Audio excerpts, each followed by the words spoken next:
Bismillahirrahmanirrahim. Assalamualaikum warahmatullahi wabarakatuh.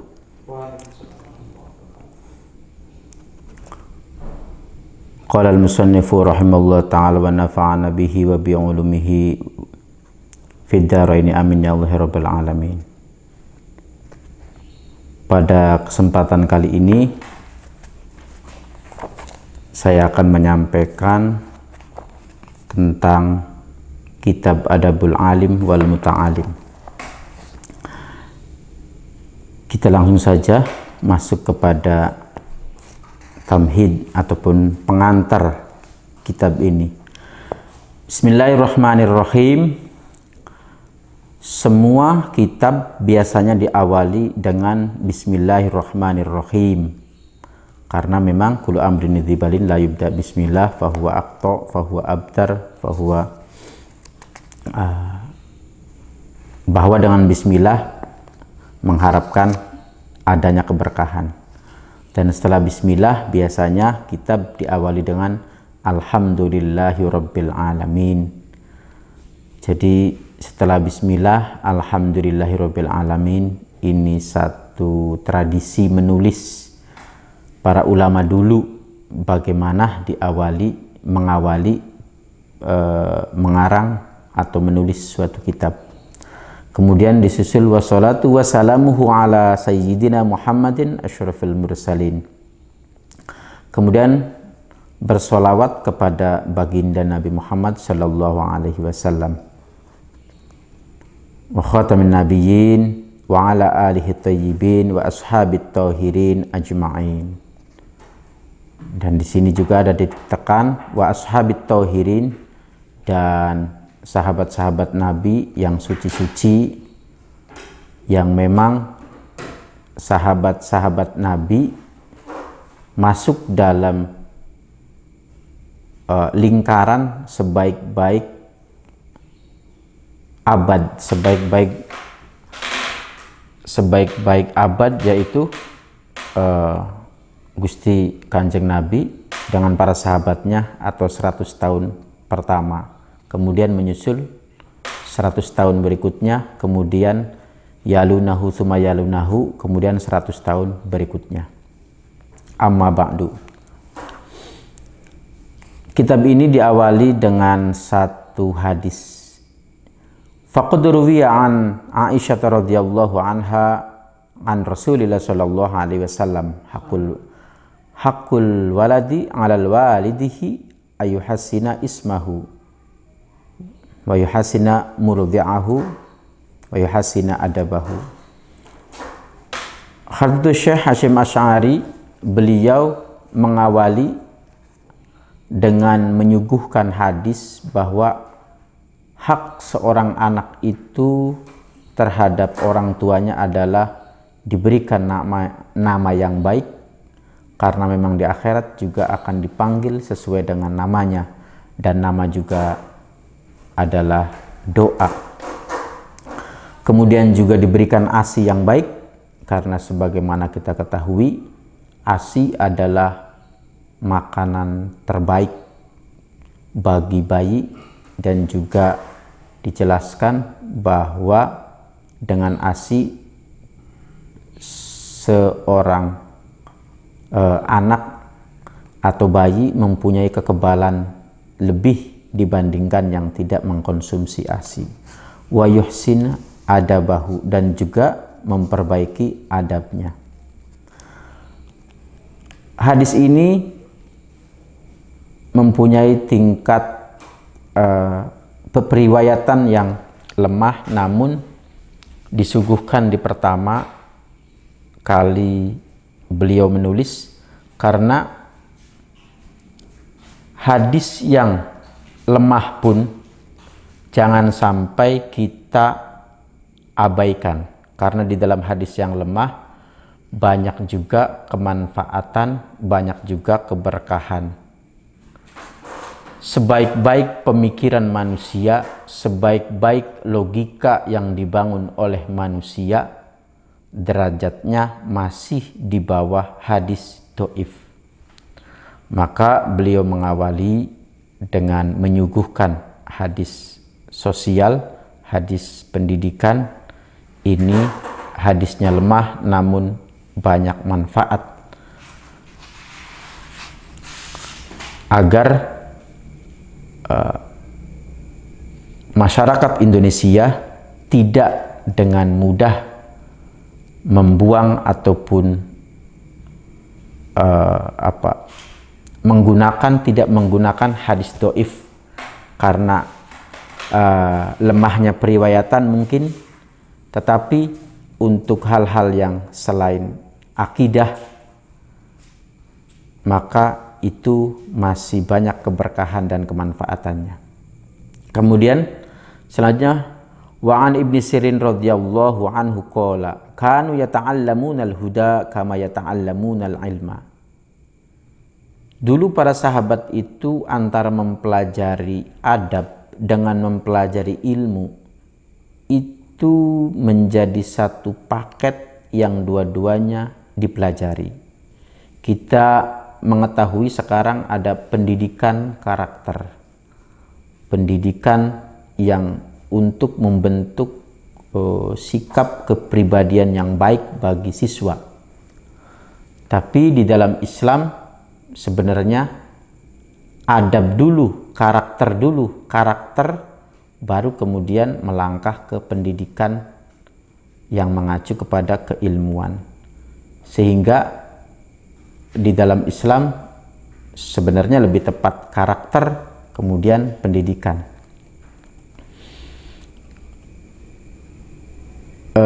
Model pendidikan Islam memang mendahulukan adab sebelum ilmu. Ta'allamu al-adaba qabla al-ilmi. Belajarlah kalian tentang adab sebelum ilmu. Kemudian selanjutnya, wa an Hasan al-Basri radhiyallahu anhu qala in kana ar-rajulu liyahruja fi adabi nafsihi as-sinin thumma as-sinin. Orang-orang dahulu, orang-orang salaf dulu keluar dari rumahnya untuk mencari ilmu yang menyangkut tentang bagaimana adab budi pekerti dirinya itu mencapai bertahun-tahun lamanya.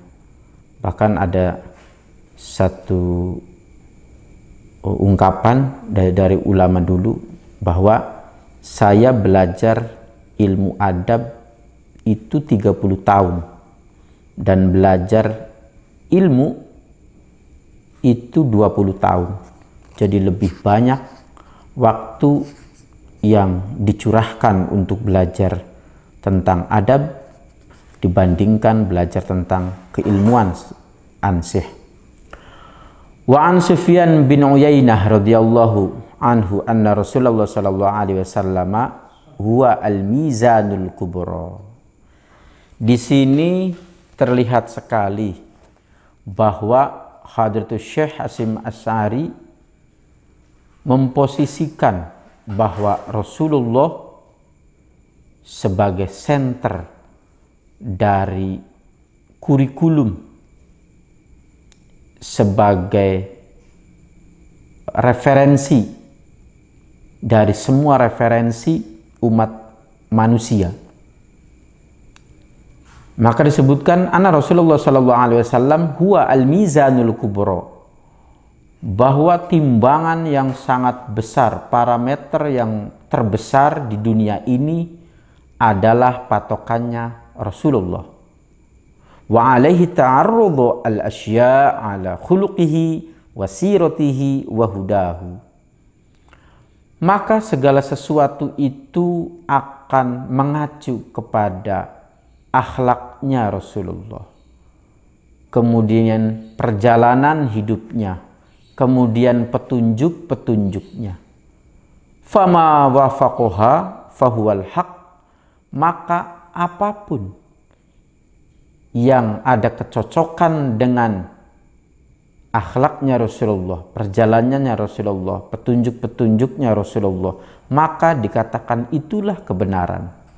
Wa ma khalafaha fahuwal batil, dan yang menyalainya atau tidak cocok dengan akhlaknya Rasulullah, perjalanannya Rasulullah, petunjuk-petunjuknya Rasulullah, maka dikatakan batil.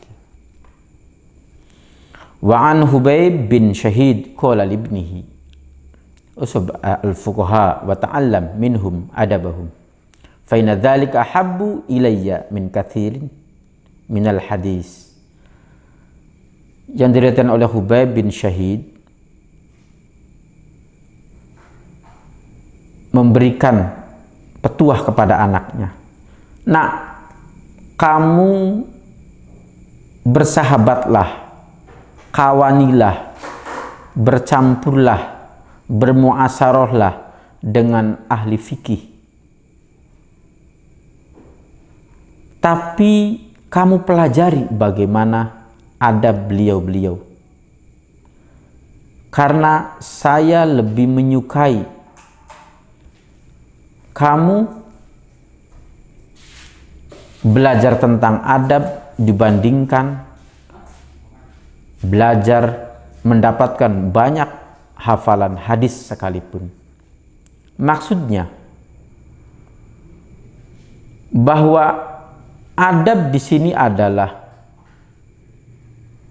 samratul ilm, buahnya ilmu. Maka aplikasi dari hadis, aplikasi dari Al-Quran, aplikasi dari keilmuan seorang fuqaha, seorang ulama akan terlihat, akan mengkristal, akan mengendap, akan terlihat pada adab kesehariannya. Maka sesungguhnya belajar adab ini belajar sesuatu ilmu yang sulit untuk hanya diteorikan. Dan adab ini akan dicapai karena dengan banyak musaharoh, dengan banyak bercampur, dengan banyak berinteraksi, dengan banyak bergaul dengan beliau-beliau, sehingga segala tindak tanduknya, segala perkataannya akan menjadi ilmu tentang bagaimana beradab, tentang bagaimana berakhlak. Wa qala Ruwaym radhiyallahu anhu, "Ya bunayya ij'al ilmaka milhan wa adabaka daqiqan." Ini diambil satu istilah bahwa jadikan ilmu itu sebagai garam dan adab itu sebagai tepung. Jika kebanyakan garamnya, maka tepung akan menjadi kurang diminati. Jika kita membuat sebuah adonan kue, banyak garamnya tapi tepungnya sedikit, maka menjadi kue yang kurang nikmat, kurang enak dinikmati. Tetapi dengan garam yang sedikit saja, itu mampu memberikan rasa, memberikan nilai, memberikan derajat kepada tepung. Maka begitulah orang yang dengan kapasitas keilmuannya masih sedikit saja, tapi dia mempunyai akhlak yang baik, adab yang baik, maka ilmunya itu akan terangkat oleh adabnya. Tapi berapa banyak orang yang berilmu luas, berilmu tinggi, tanpa adab, dia akhirnya tidak bisa dimanfaatkan ilmunya oleh masyarakat sekitarnya. Bahkan alih-alih ilmunya bisa membuat rusak dirinya sendiri. Wa qala Ibnu Mubarak radhiyallahu anhu, "Nahnu ila qalilin minal adab ahwaju minna ila katsirin minal ilm." Kami ini dengan sedikit adab itu lebih kami butuhkan dibandingkan banyaknya ilmu. Wa qila Imam Syafi'i radhiyallahu anhu, "Kaifa syahwatuka lil adab?" Dikatakan kepada Imam Syafi'i, bagaimana hasratmu terhadap adab? terhadap akhlak. Asma'u bil harfi minhu fatawwada a'dha'i anna laha istima'an tatana'amu bihi. Kata Imam Syafi'i, saya kalau mendengar satu ilmu tentang adab, tentang akhlak, maka satu huruf saja itu seluruh anggota tubuhku akan fokus untuk mendengarkan dan menikmatinya. Dalam artian ketika itu ada pengajaran tentang akhlak, maka seluruh anggota tubuhnya akan fokus ke situ karena begitu sangat tertariknya Imamuna Asy-Syafi'i radhiyallahu anhu. Wakila kaifa wakila lahu wa kaifa talabuka lahu. Kemudian ditanya, bagaimana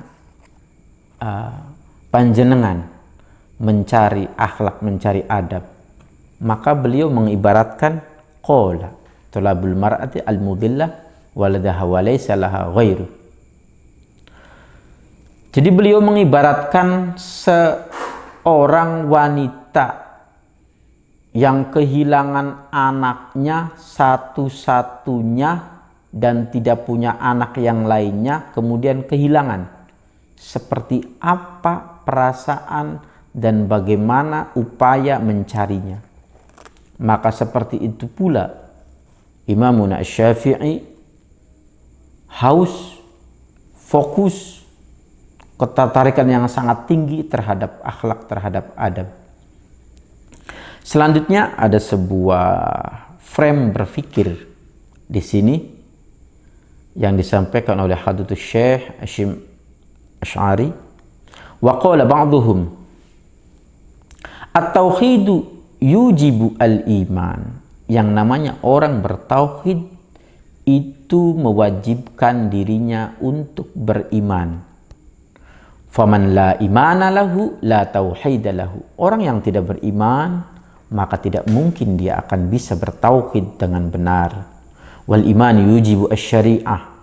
Dan orang yang beriman mewajibkan dirinya untuk bersyariat, untuk menjalankan syariat. Faman la syari'ata lahu la imana lahu wa la tauhida lahu. Dan orang yang tidak menjalankan syariat yang benar, maka tidak ada keimanan dan ketauhidan padanya. Wasyari'atu tujibu al-adab.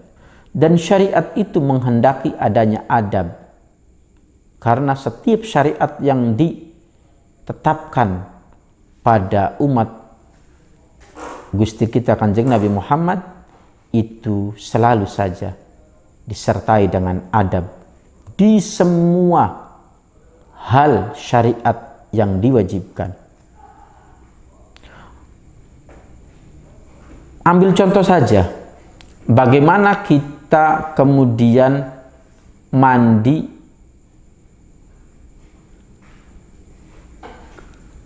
sahabat Utsman. Itu ketika mandi beliau selalu memakai pakaian dalam karena malu, karena ada setan, karena ada jin yang bisa melihatnya. Ya rauna min haitsu la tarawna, karena mereka bisa melihat dari sisi di mana kita tidak bisa melihat mereka. Juga ada para malaikat di sekitarnya, sehingga memunculkan keimanannya itu rasa malu yang sangat ketika mandi saja harus dengan basahan pakaian dalam. Bagaimana kemudian siwak itu betul-betul laula an asyqa ala ummati la amartukum bisiwak inda kulli sholatin, bahwa betul-betul ditekankan kepada umat untuk bersiwak. Bahkan kalau seandainya tidak ada yang bisa digunakan, maka ulama menganjurkan memakai pojok dari kain yang dia pakai untuk membersihkan gusinya, untuk menajamkan giginya, untuk membersihkan giginya. Sehingga segala macam hal, tidak mungkin orang menjalankan syariat akan terlepas dari adab.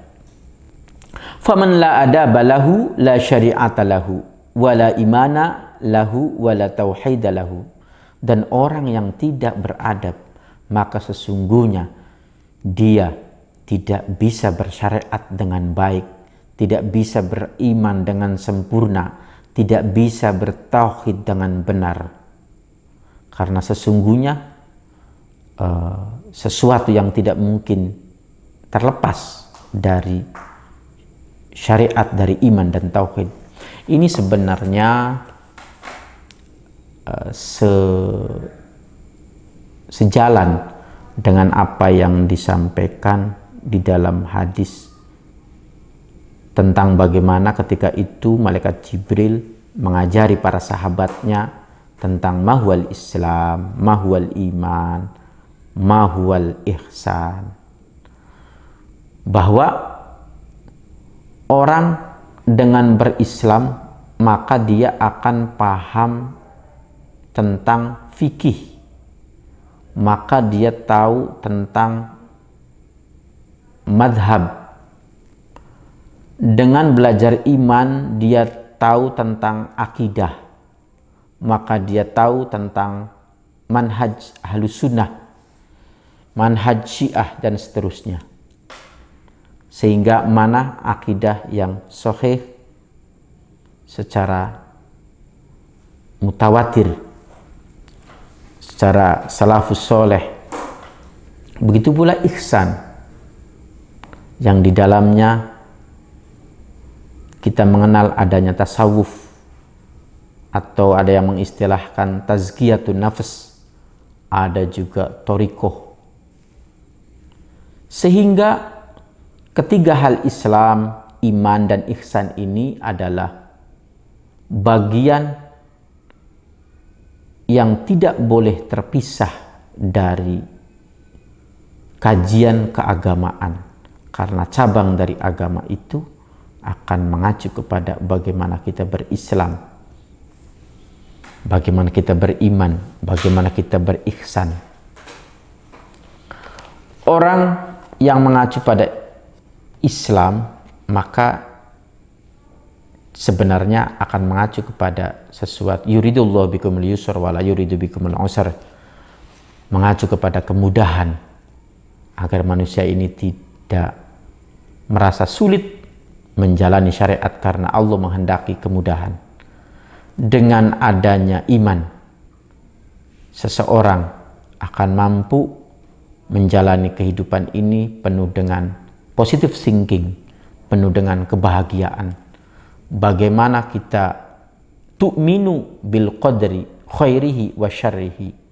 Kalau kita kaitkan dengan sekarang adanya corona misalnya, corona, kalau kita sudah beriman, kalau sudah berihsan, maka di rumah saja pun akan menjadi sisi positif, di mana mungkin antara satu anggota keluarga dengan yang lainnya terpisah. Sekarang waktunya banyak waktu untuk berkumpul, untuk bertemu.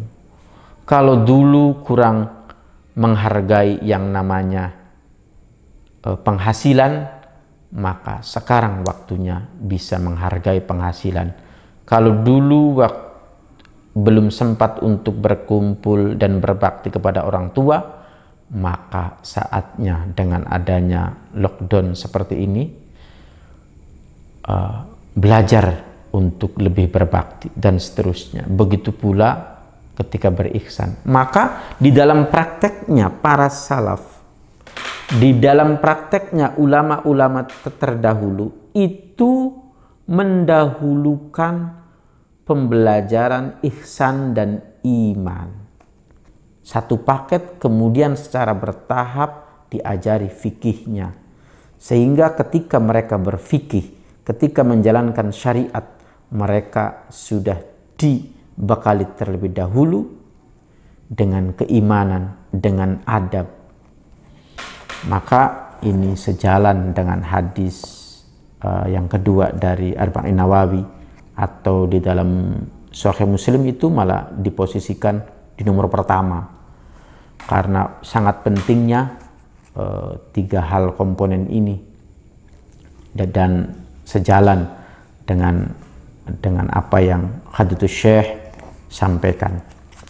Selanjutnya, fahadhi kulluha nususun sharihatun wa qawal muayyadatun binuril ilham mufassatan bi ulum makanatil adab musyarahatan bi anna jami'al a'mal ad-diniyah qalbiyah kanat am badaniyah qawliyah am fi'liyah la ya'tabiru syai'un minha illa in kana mahfufan bi mahasinil adabiyah wa mahamidis sifatiyah wal makarimul khuluqiyah.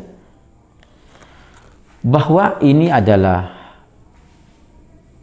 nas yang sangat jelas, penjelasan yang sangat jelas, perkataan-perkataan yang sangat kuat, juga penjelasan tentang tingginya posisi adab, juga menjelaskan bahwa kaitan perilaku agama baik sisi kolbiyah maupun badaniyah maupun fi'liyah la ya'tabiru syai'un minha illa in kana mahfufan bimahasinil adabiyah wa mahamidis sifatiyah wal makarimul khuluqiyah. Bahwa apapun itu kegiatan keagamaannya, baik itu sifatnya qalbiyah, badaniyah maupun fi'liyah, tidak bisa dilepaskan dari yang namanya mahasinil adabiyah, adab-adab yang baik, sifat-sifat yang baik, akhlak-akhlak yang mulia. Wa bi anna tahliyatal amali bil adabi ajilan alamatu kubuli ajilan.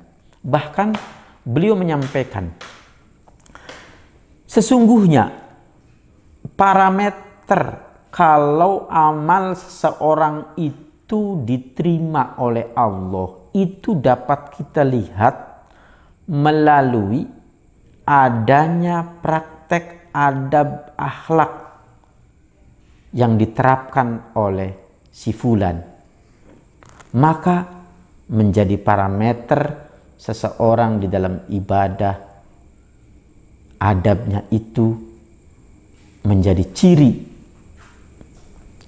bahwa diterima atau tidak amalnya.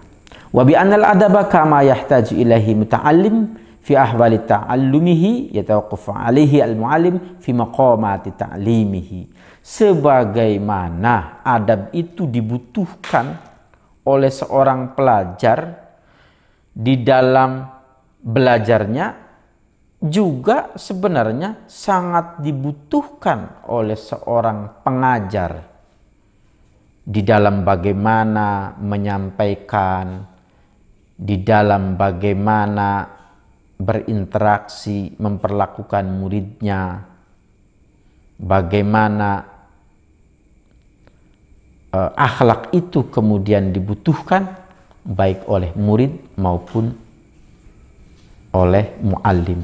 Sehingga kitab ini dinamakan sebagai Adabul Alim wal Muta'alim, karena memang dibutuhkan oleh seorang pengajar maupun yang belajar. Walamma balaghat rutbatul adabi ila hadhil martabah wa kanat madarikul mufassalatihi khafiyah.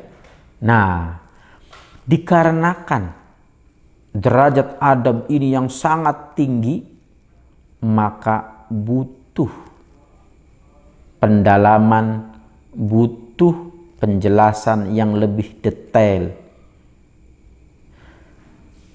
Da'ani ma ra'aitu min ihtiyaji talabati ilaihi wa usri tikrarit tauqifihim alaihi ila jami'i hadhihi risalah tadhkiratan li nafsi. Nah, beliau itu mengarang kitab ini memang diperuntukkan untuk murid-muridnya yang memang barangkali ada kesulitan bagaimana mempelajari akhlak dan adab saat dia belajar, saat dia berinteraksi dengan guru, saat berinteraksi dengan sesama murid, bagaimana juga memposisikan, menyikapi kitabnya, dan bagaimana mensiasati belajarnya, dan seterusnya. Itu menjadi panduan. Maka kitab kumpulan beliau di sini untuk pengantar, beliau mengakhirinya tadzkiratan li nafsi, bahwa ini sebenarnya untuk pengingat bagi beliau sendiri. Walil qasirina min abna'i jinsi, beliau memposisikan bahwa beliau ini masih kurang di dalam memahami agama, apalagi kita. Padahal beliau adalah dengan berpuluhan juta mungkin yang berkiblat di organisasi yang beliau bentuk. Wasamaituha adabul alim wal muta'alim. Maka kitab ini dinamai adabul alim wal muta'alim. Nah, ini yang terakhir, nafa'allahu biha fil hayati wa ba'dal mamat.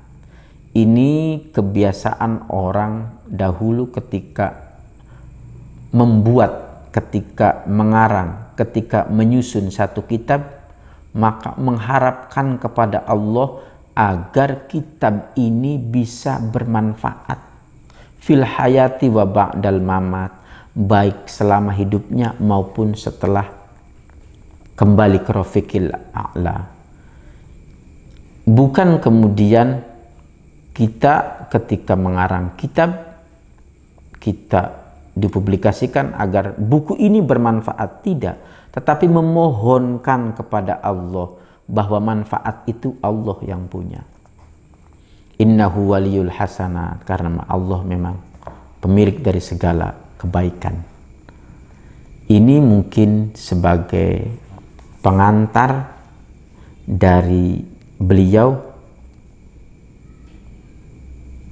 dari kitab beliau, yaitu Adabul Alim wal Muta'alim. Semoga kita mendapatkan keberkahan dari kitab ini dan menjadi panduan di dalam belajar. Walaupun di pesantren ini yang lebih populer itu adalah Ta'limul Muta'alim. Beliau tidak mempopulerkan kitab beliau sendiri, tapi lebih mempopulerkan di pesantren ini dan generasi seterusnya juga Ta'lim Muta'alim. Karena apa? Ta'lim Muta'alim termasuk madhabnya Hanafi. Di dalam Nahdlatul Ulama sangat menghormati dan mencintai sekali semua madhab-madhab yang 4 itu. Sehingga untuk menunjukkan toleransinya di pesantren, salah satunya mengkaji kitab Ta'limul Muta'alim itu lebih populer dibandingkan Adabul Alim wal Muta'alim. Tapi mungkin sekarang sudah waktunya untuk semua pesantren agar mengkaji karya ulama Indonesia yang mendunia. Wallahul muwaffiq ila aqwamit thoriq. Kafana bihada. Astaghfirukum. Assalamualaikum warahmatullahi wabarakatuh.